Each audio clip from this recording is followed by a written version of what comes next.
Over half of the 21 million credit-active South Africans have bad credit ratings. It's easy for South Africans to take on too much debt, and many creditors have been taking advantage of that. People end up blacklisted and even lose their homes. The National Credit Amendment Act hopes to put a change to that. The proposed amendments will tighten up the regulations and clamp down on reckless lending.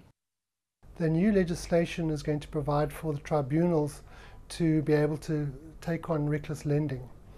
There's been a lot of criticism of the national credit regulators because they've only really successfully dealt with one credit provider so far on the issue of reckless lending, and yet everyone knows that out there at the moment there are credit providers who are out there pushing credit where clearly people can't afford to pay it back. The new law will also tackle high interest rates linked to borrowing. There are so many interests associated with this credit agreement, whether these are debt collectors, credit life insurance. The capping of interest was not being exercised well.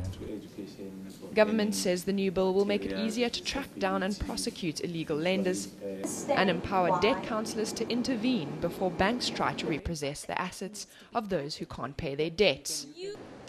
The bill has been met with some criticism from the banking industry. You saw in the newspapers when they were saying, no, this bill is for political electioneering, ploy, all those issues. But we said we'll stick to our facts. And then we stood our ground. The bill is currently before the National Council of Provinces and is expected to be passed before Parliament breaks for the elections. Paula Charles, Parliament. You deserve to know more. eNCA.com